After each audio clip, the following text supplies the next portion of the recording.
광고 드리겠습니다.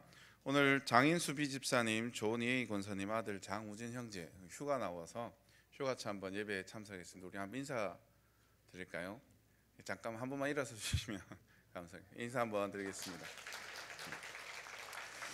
그리고 저희 2월 7일부터 2월 12일까지 필리핀 단기 선교가 있습니다. 가서 저희가 어린이 성경학교 영어로 해야 됩니다. 그래서 저희 준비하는 청년들과 학생들이 많이 힘들어 했는데요. 우리 위해서 많이 기도해 주시고, 그리고 저녁 집회 인도 역시 찬양도 영어로 합니다.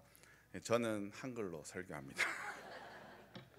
저만 편한지는 모르겠지만 하여튼 아이들, 우리 단기 성경팀 잘 다녀올 수 있도록, 그리고 저희 빈민촌이다 보니까 그 성도님들 가정 집 보수 지금 벌써 선교사님은 시작을 하셨더라고요. 그래서 그거 같이 저희가 하루 반 정도 같이 하게 되고, 그다음에 식사 섬김까지. 저희 팀이 요리를 해야 되는데 과연 맛있는 음식을 할 수 있을지 많이 기도해 주시고 응원해 주시고 무사히 돌아올 수 있도록 함께 기도해 주셨으면 감사하겠습니다.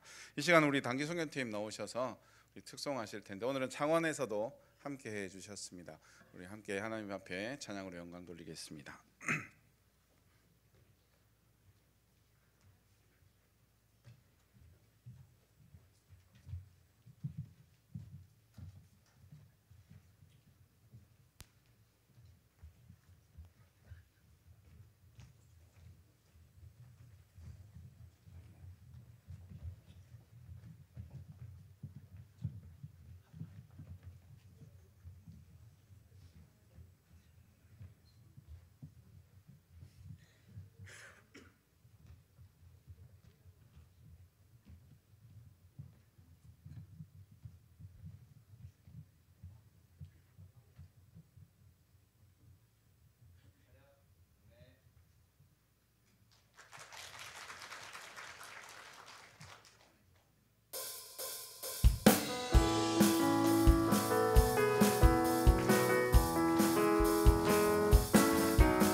처음에 따갈로그를 하는데 너무 안 되더라고요. 마할라마 할기떡 정말 열심히 연습했습니다. 우리 돌아올 때까지 계속 기도해 주셨으면 감사하겠습니다. 우리 하나님의 말씀 보겠습니다. 마태복음 27장 57절에서 66절까지의 말씀입니다. 마태복음 27장 57절에서 66절까지의 말씀입니다.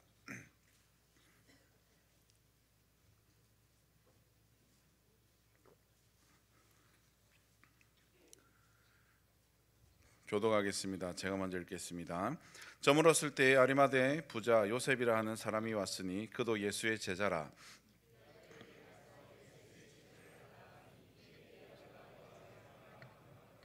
요셉이 시체를 가져다가 깨끗한 세마포로 싸서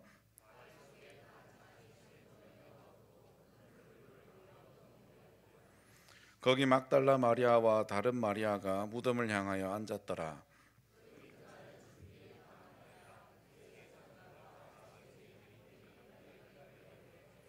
주여, 저 속이던 자가 살아 있을 때에 말하되 내가 사흘 후에 다시 살아나리라 한 것을 우리가 기억하노니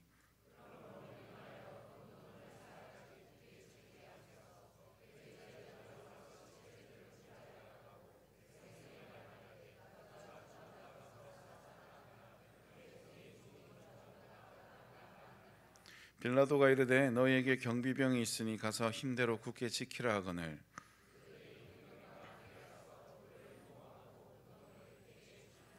아멘.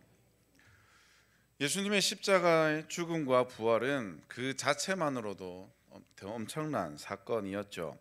사람은 하나님과의 언약을 어기고 타락하였습니다. 그래서 죄인의 위치로 전락하고 말았습니다. 이러한 사람을 구원하기 위한 가장 근본적이고도 위대한 신학적 원리들이 결합되어 있는 것이 바로 예수님의 죽음과 부활이죠. 그러니 인류 역사 가운데 이 사건은 최대의 경이로운 사건이었습니다.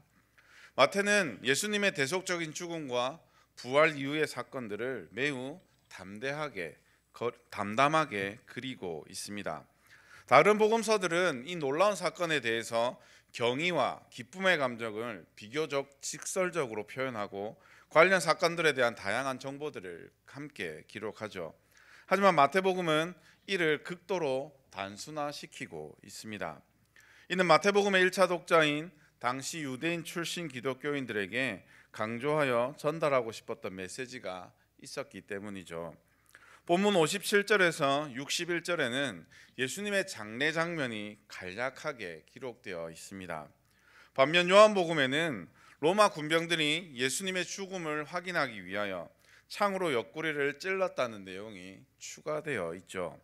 또한 니고데모가 몰약과 침량 섞은 것을 100근쯤 가지고 와서 유대인의 장례법대로 예수님의 장례를 지냈다라는 내용 등이 12절에 걸쳐 매우 상세하게 기록되어 있습니다.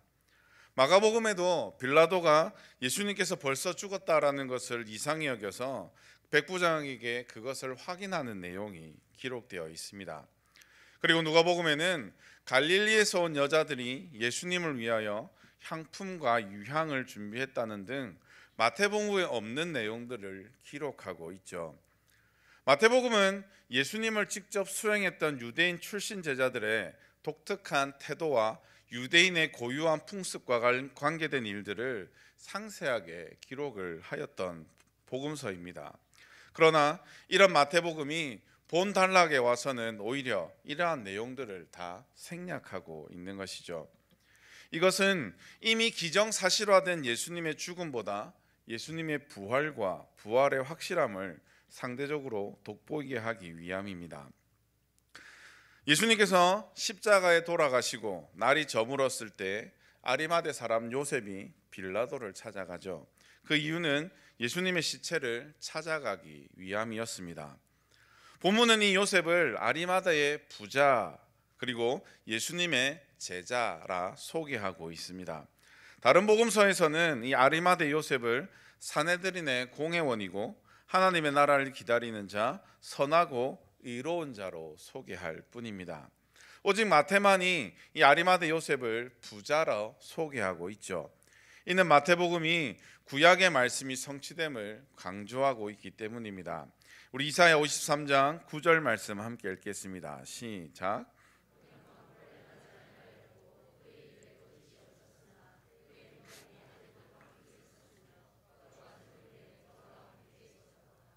이 말씀을 이루시는 것을 기록하기 위해 마태복음은 이 아리마대 사람을 부자로 소개하고 있는 것이죠. 아리마대의 부자 요셉이 예수님의 시체를 달라 하자 빌라도는 그 즉시 내어줍니다. 단 한 번의 요구에 빌라도가 응답을 한 것이죠. 이는 이 요셉이 얼마나 당당하게 요구하였는지를 볼 수 있습니다. 아리마대 요셉은 예수님의 제자였다라고 본문은 말씀하죠. 하지만 이 아리마대 사람 요셉은 예수님을 적대시하던 지도자들을 두려워하여 그 사실을 숨겼던 사람입니다. 우리 요한복음 19장 38절 말씀 함께 읽겠습니다. 시작.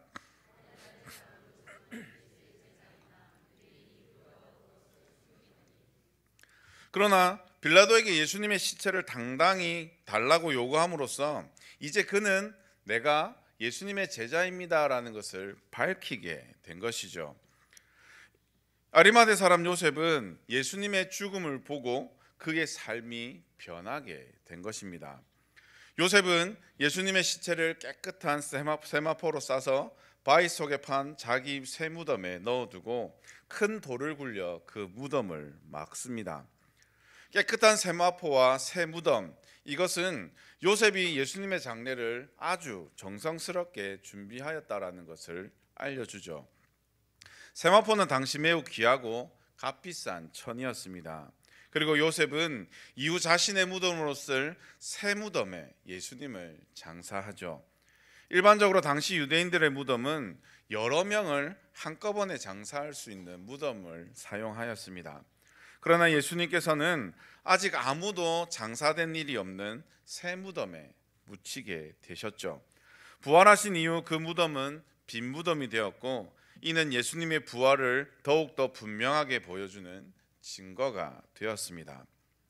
그런데 여러분, 이 아리마대 사람의 이 행동, 그 행동은 큰 결단과 용기를 요구하는 모습이었다는 것을 우리는 기억해야 합니다. 만일 그가 그리스도의 제자인 사실이 밝혀지게 된다면 사내들인 공회원의 그 명예가 박탈될 뿐만 아니라 유대교에서도 축출될 수가 있었죠. 여러분, 유대교에서 축출당한다라는 사실은 자손 대대로 불명예스러운 일입니다. 왜냐하면 그것은 하나님께서 택하신 선민 공동체에서 분리되는 것이기 때문이죠. 또한 당시 그 상황에서 내가 예수님의 제자다라는 사실이 밝혀진다면 생명의 위협을 받을 수도 있었습니다. 그러나 이 아리마대 사람 요셉은 땅의 영광보다 하늘의 영광을 선택하였죠. 불의한 권세보다 의로운 그리스도를 택하는 결단을 보였습니다. 여러분, 그런데 이 요셉이 어떠한 사람이었습니까? 유대인이 두려워 예수님의 제자인 사실을 숨겼던 사람이죠. 그런 그가 이렇게 변하게 된 이유가 무엇일까요? 앞서 말씀드렸듯이 이 요셉은 예수님의 십자가의 죽음을 경험했기 때문이죠. 예수님이 죽으신 이후 휘장이 찢어집니다. 무덤이 터지고 죽은 사람들이 살아나는 이적들을 보게 된 것이죠. 그러한 사실들을 보면서 내가 믿는 이 예수님이 진정 메시아라는 사실을 확신할 수가 있었던 것입니다. 그의 용기가 생긴 것이죠. 이제는 예수님의 제자인 사실을 숨기지 아니하고 담대히 빌라도에게 나가 예수님의 시체를 달라 말하고 있는 것입니다. 여러분, 우리가 살아가는 이 세상, 죄와 불법이 판치는 세상입니다. 이러한 세상에서 믿음으로 살기 위해서는 담대한 믿음, 즉 믿음의 용기가 우리에게는 항상 필요합니다. 의롭고 선한 일을 하는 것이 쉽지만은 않은 일이기 때문이죠. 세상에서 그리스도께 속한 자로 의로운 일을 행하려면 희생을 무릅써야 할 때도 반드시 있습니다. 그러므로 성도는 예수님처럼 희생의 십자가를 져야만 하는 존재이죠. 그러기에 성도의 믿음 생활에는 용기가 필수적입니다. 믿음의 사람들에게는 이런 용기들이 있었죠. 그리고 그 용기는 세상의 부와 권세가 아닌 하나님을 의지하는 것에서부터 비롯되었습니다. 믿음의 사람들은 칼과 창 앞에서 하나님의 권능을 의지하였습니다. 손해와 희생 앞에서는 하늘의 상급만을 바라보았죠. 그리고 죽음의 위협 앞에서는 생명을 주시는 하나님을 더욱더 붙들었습니다. 이러한 믿음으로 인해 그들은 담대한 용기를 얻을 수가 있었던 것이죠. 우리 시편 118편 6절 말씀 함께 읽겠습니다. 시작.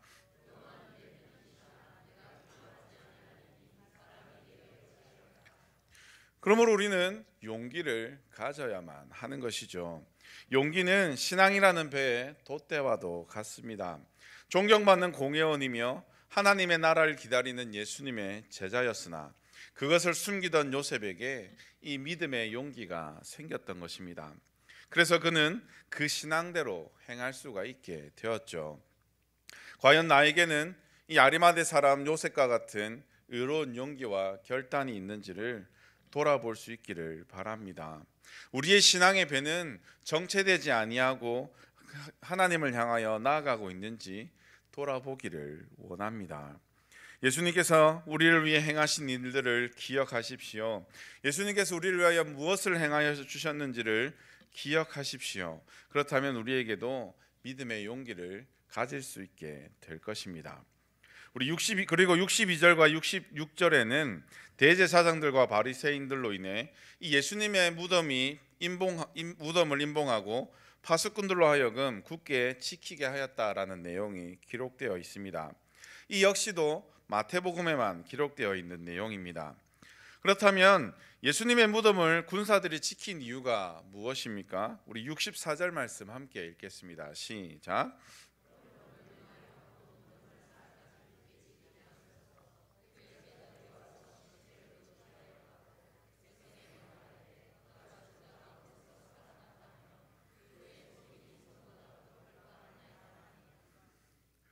종교 지도자들은 예수님께서 생전에 사흘 후에 다시 살아날 것이다 라는 말씀을 기억나게 됐죠. 그래서 제자들이 혹시 예수님의 시체를 훔치고서는 사람들에게 예수님이 살아났다 거짓말할까 염려가 되었습니다.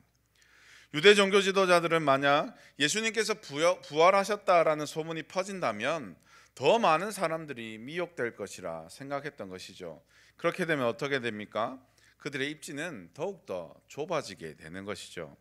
그러니 이들은 무덤을 원천 봉쇄하여서 그와 같은 일이 발생하는 것을 미연에 방지하고자 했던 것입니다. 그러나 결국 유대 종교 지도자들이 우려했던 일은 일어나고야 말죠. 예수님께서는 실제로 부활하셨고 이로 인해 예수님을 믿는 사람의 수가 급속히 늘어나게 되었습니다. 이러한 복음의 확산은 예수 그리스도의 부활이 거짓이 아니라 진실에 기초한 진리임을 증명해 주는 것이죠. 그러므로 마태가 여러 내용들을 생략하면서도 굳이 이 사실을 기록한 이유는 파수꾼이 굳게 지켰음에도 불구하고 예수님께서는 부활하셨다라는 그 사실을 강조하기 위함인 것이죠. 즉 예수님의 부활에 대한 확실함을 다시 한번 강조하기 위함입니다. 여러분도 아시다시피 당시 유대 사회에는 예수님의 제자들이 예수님의 시체를 훔쳐서 부활했다라고 거짓 소문을 펼친다라는 이야기들이 돌았습니다. 마태는 그런 이들에게 그것이 바로 거짓이다라는 사실을 알리기 위해 이 말씀을 기록하였다라는 것이죠. 하나님은 사내들인의 악한 계교를 도리어 예수님의 부활을 알리는 방편으로 삼은 것입니다. 여러분 생각해 보십시오. 사내들인에서 파송한 경비병들이 빈틈없이 무덤을 지키고 있습니다. 그런 가운데 제자들이 예수님의 시신을 훔쳐낼 수가 있을까요? 사내들인의 권세가 무서워 달아났던 제자들이 경비병들이 지키고 있는 그 무덤에서 예수님의 시신을 훔칠 담력이 있었을까요?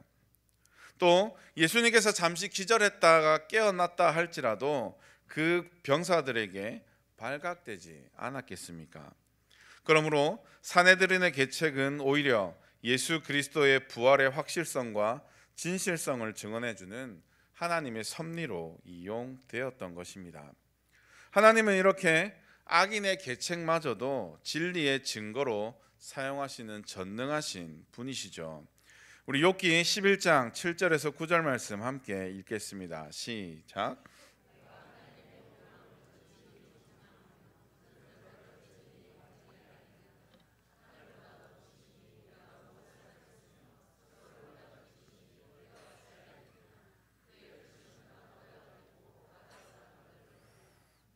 하나님의 생각은 우리가 따라갈 수가 없는 것이죠.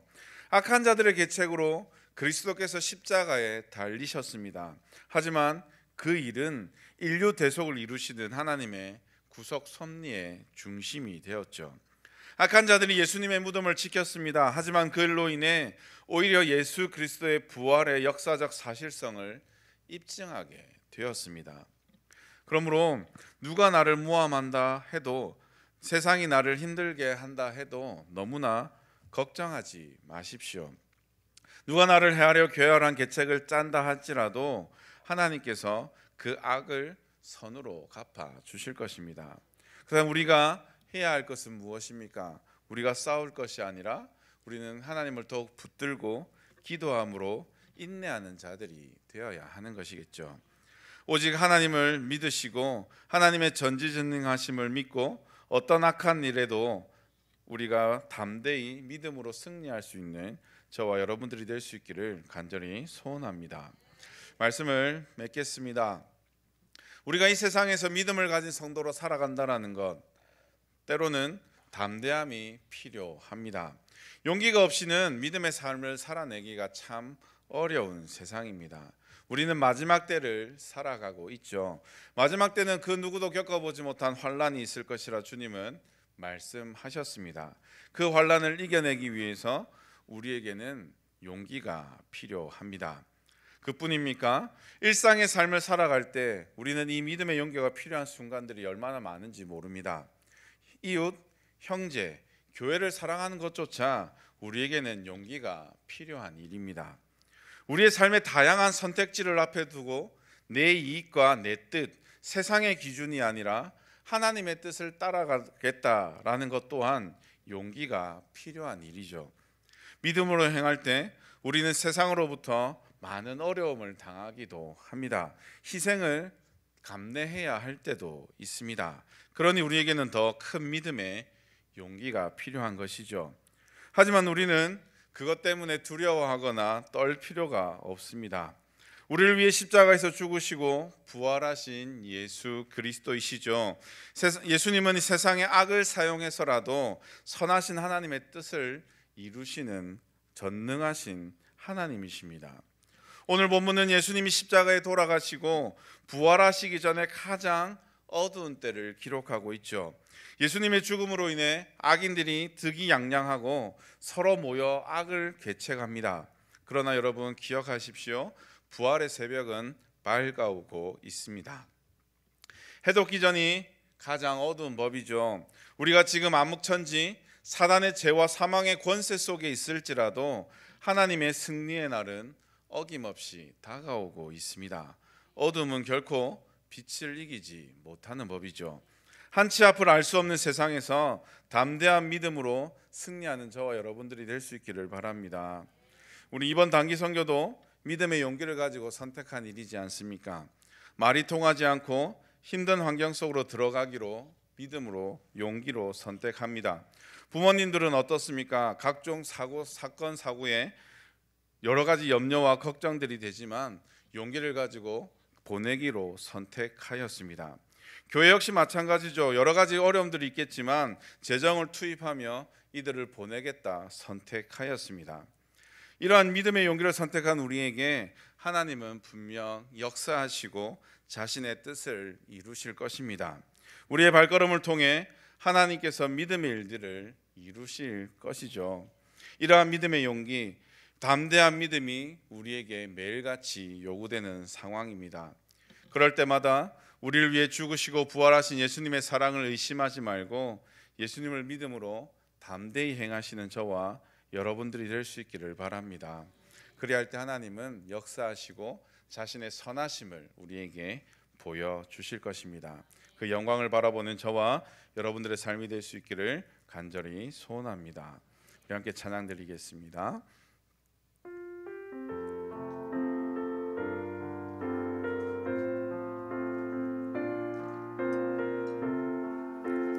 여기에 모인 우리, 여기에 모인 우리, 주의 은총 받은 자여라. 주께서 이 자리에 함께 계심을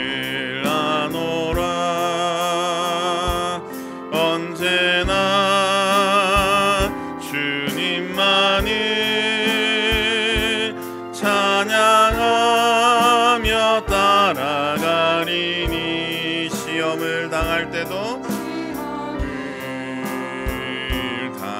갈 때도 함께 우리 2절입니다. 주님이 뜻하신 일, 주님이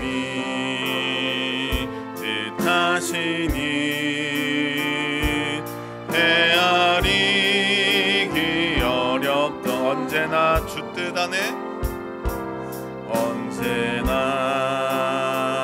주 뜻 안에 내가 있음을 아노라. 사랑과 말씀들이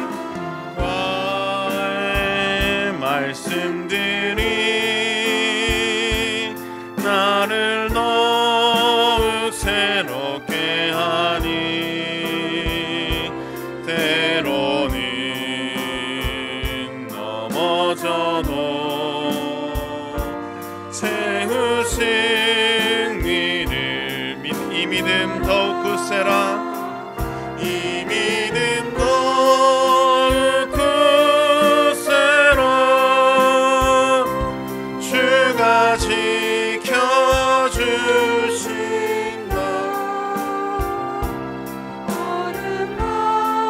오랜만에도 주의 밝은 빛 놓아. 여기에 모인 우리 3절입니다.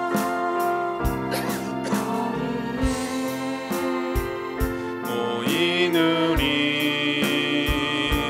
사랑받는 주의 자녀라. 주께서 뜻하시니 우릴 통해 펼치 고통과 슬픔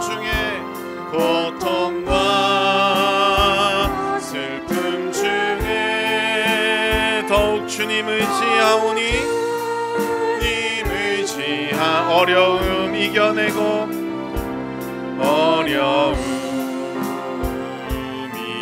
주님 더욱 찬양하라.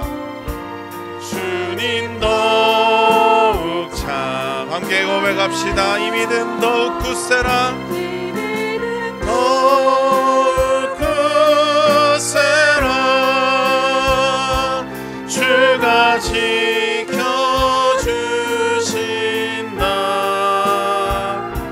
주는 맘에도 주의 밝은 빛 인도하여 주신다.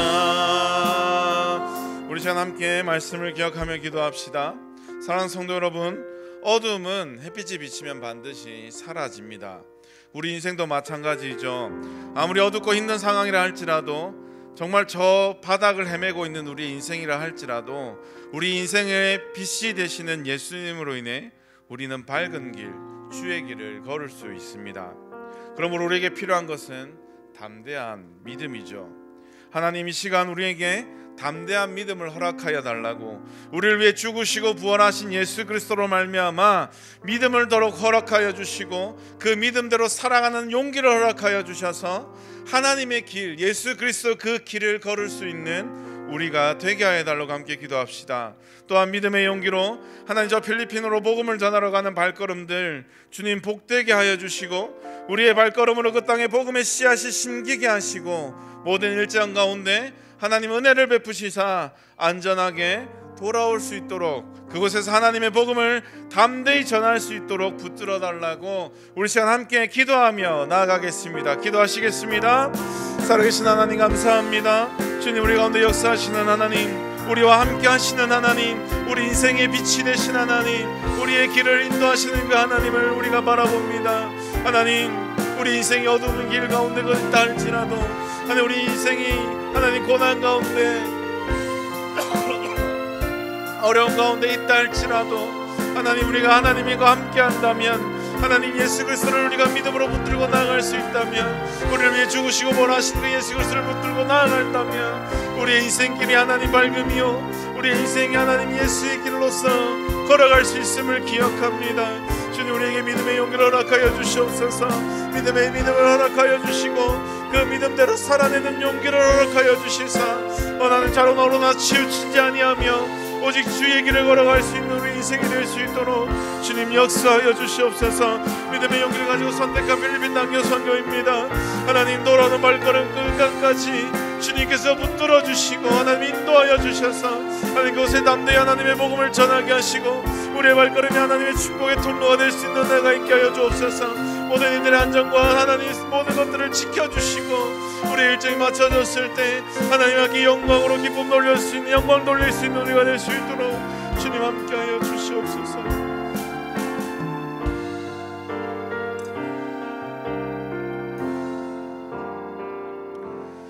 주 예수 그리스도의 은혜와 하나님의 사랑과 성령의 교통하심이 함께 모인 모든 주의 백성들 가운데 지금부터 영원토록 함께 있을지어다. 아멘.